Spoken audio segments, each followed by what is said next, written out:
نبی سے کہا جا رہا ہے کہ اے نبی آپ کہہ دیجئے کہ میں بشر ہوں تمہارے جیسا، لیکن میرے پاس ایک وحی آتی ہے، اور وہ وحی یہ ہے کہ ایک ہی معبود ہے، ایک ہی خدا ہے، ایک ہی ذات عبادت کے لائق ہے، اسی کی عبادت کی جائے۔ فاستقیموا الیہ، اس کی طرف رخ کر لیجئے، اپنا ادھر ادھر جو آپ تاک رہے ہو، جھانک رہے ہو، غلط راستوں پر جا رہے ہو، سب سے منہ پھیرو اور اس کی سیدھ باندھ لو۔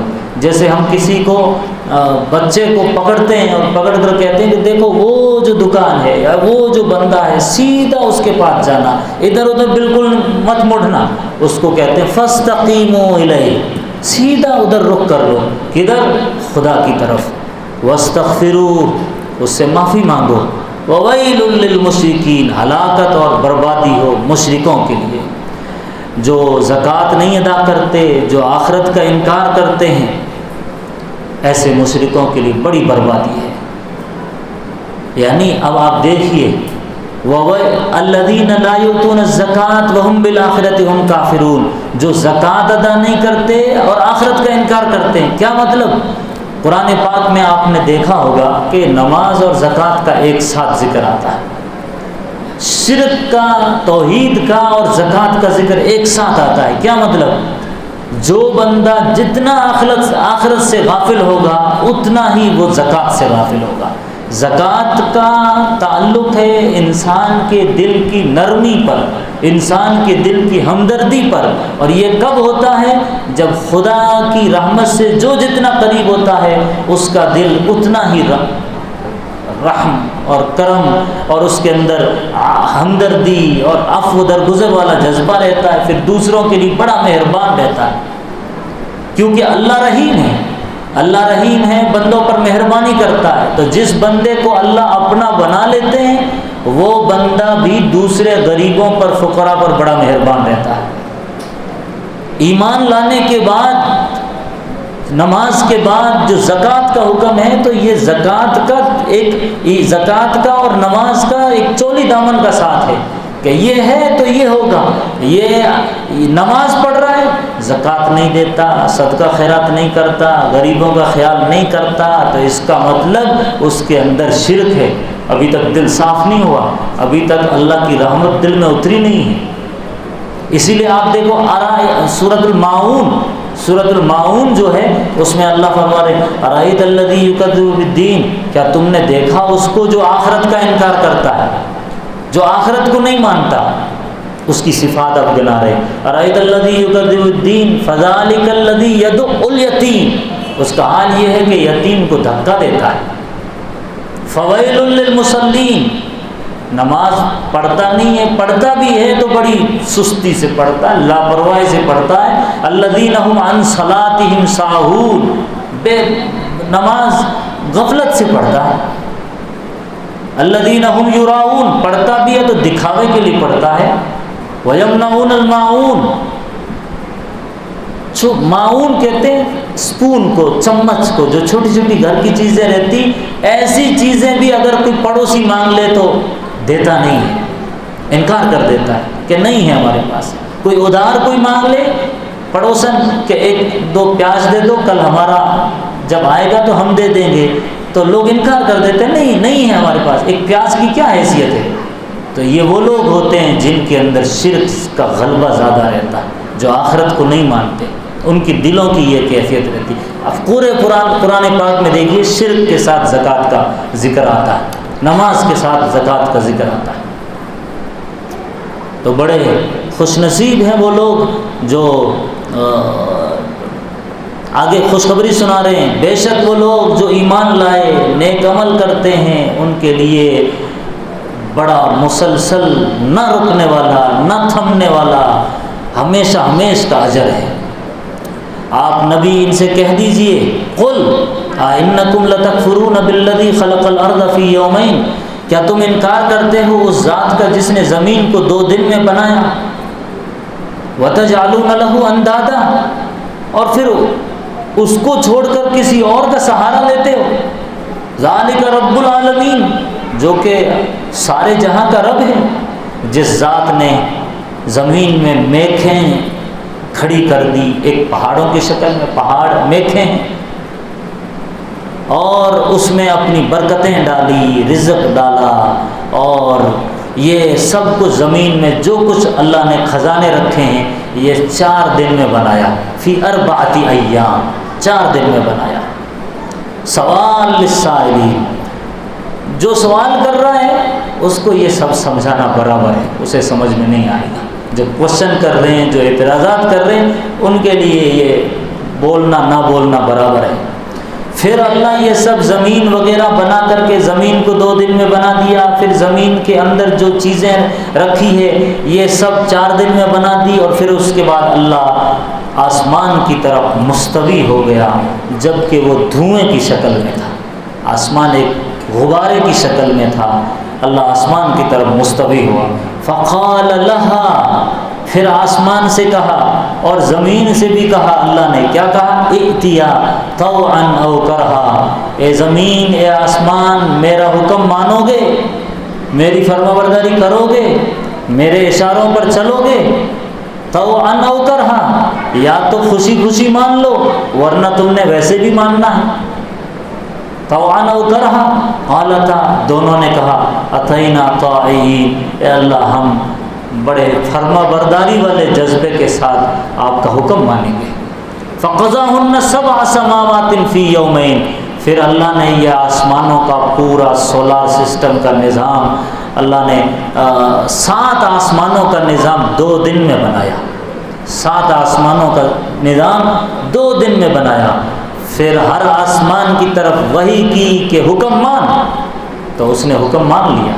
وَزَيَّنَّا السَّمَاءَ الدُّنْيَا بِمَصَابِيحَ وَحِفْظًا، پھر آسمان جو زمین کا آسمان ہے جو سب سے نیچے ہے اس میں اللہ نے چراغ لگائے ستاروں کی شکل میں، وَحِفْظًا، باڈی گارڈ لگائے، کوئی شیطان کوئی جن اس راستوں کو، ان گیٹ کو، ان راستوں کو، ان کناروں کو پار نہیں کر سکتا۔ اللہ کی فرشتوں کی باتیں سننے کے لیے روایت میں آتا ہے کہ نبی کریم صلی اللہ علیہ وسلم سے پہلے، اور ایک روایت میں یہ کہ انبیاء کرام سے پہلے جب بھی اللہ اور فرشتوں کی کچھ باتیں ہوتی تھی، پلاننگ ہوتی تھی، تو جن اور شیطان جا کر سنتے تھے، پھر وہ ادھر سے سن کے آ کر کے نجومیوں کو، کاہنوں کو، جو بھوشوانی کرتے ہیں ان کو آ کر بتا دیتے تھے، پھر وہ اس علم کی وجہ سے دنیا میں اپنا پیٹ بھرتے تھے، اپنا الو سیدھا کرتے تھے۔ تو جس دن اللہ نے نبی کریم صلی اللہ علیہ وسلم کو مبعوث کیا اور ان کو پیدا کیا، اس دن سے وہاں پر راستوں پر جانا سب کا بند کر دیا، اب کوئی قریب پھٹکتا بھی نہیں۔ بعض روایت میں آتا ہے کہ یہ جو ستارہ ٹوٹتا ہے، یہ جو ستارہ ٹوٹتا ہے تو جنوں کو فرشتے مارتے ہیں جب وہ اوپر جانے کی کوشش کرتے ہیں، تو جو ستارہ ٹوٹتا ہوا دکھائی دیتا ہے وہ فرشتے مارتے ہیں، وہ ایک روشنی کی وہ آگ کے انگارے کو پھینکتے ہیں ان کی طرف، جنوں کی طرف۔ تو یہ الگ الگ روایتیں ہیں۔ ذالک تقدیر العزیز العلیم، یہاں تک پڑھا۔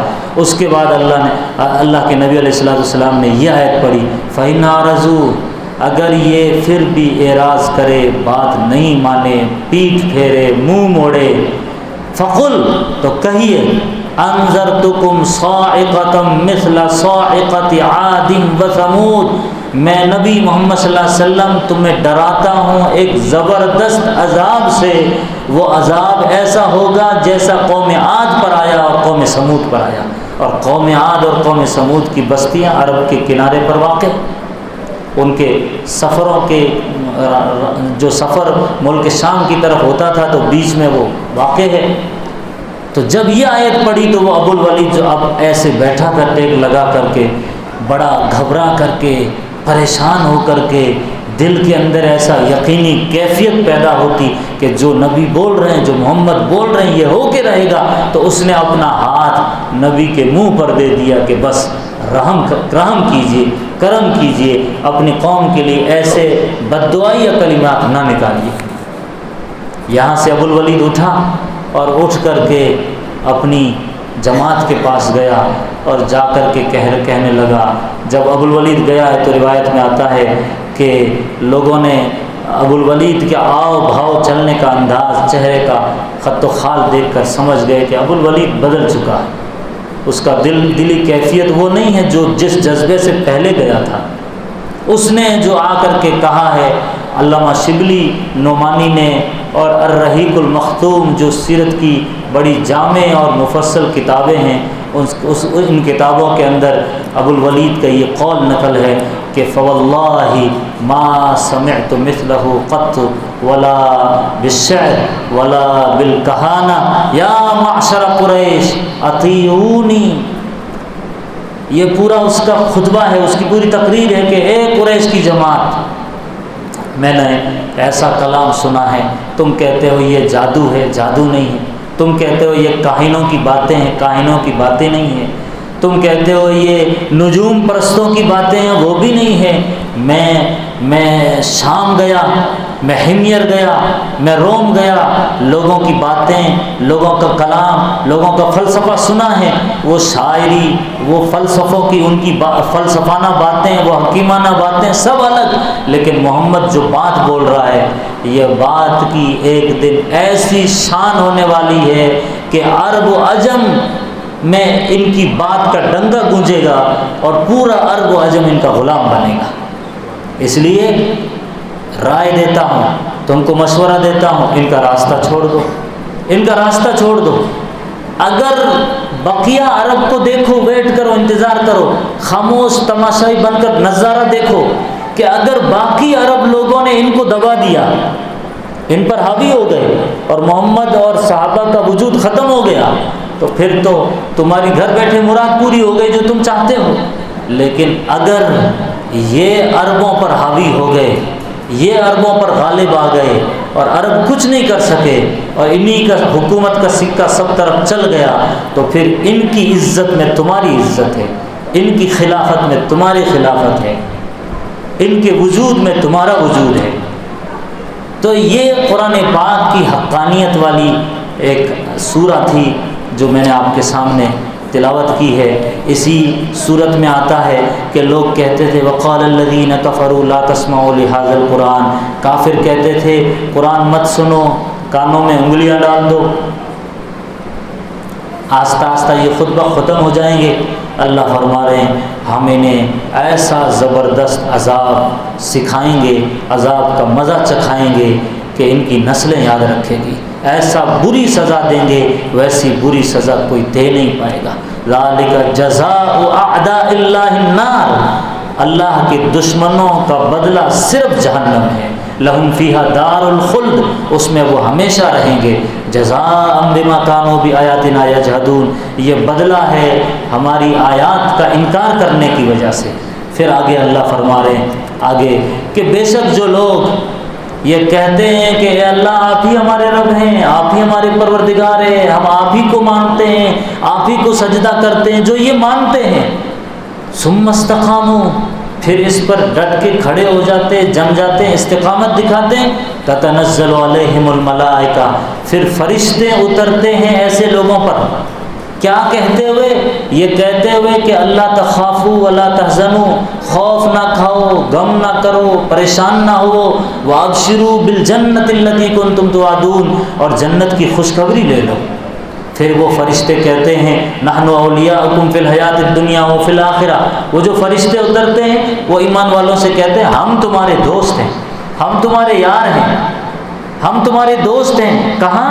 دنیا میں بھی تمہارے دوست بن کے رہیں گے، آخرت میں بھی تمہارے دوست بن کے رہیں گے۔ وہ فرشتے کہتے وَلَكُمْ فِيهَا مَا تَشْتَهِي أَنفُسُكُمْ، اے لوگو تمہارے لیے ایسی خوشخبری اللہ کی طرف سے ہے کہ تم جو چاہو گے جنت میں ملے گا، جس چیز کا تم سے وعدہ کیا جا رہا ہے وہ ملے گا۔ نزولا من غفور الرحیم، بڑی شاندار تمہاری مہمان نوازی ہونے والی ہے اس ذات کی طرف سے جو بڑی غفور ہے، مغفرت کرنے والی ہے، رحم کرنے والی ہے۔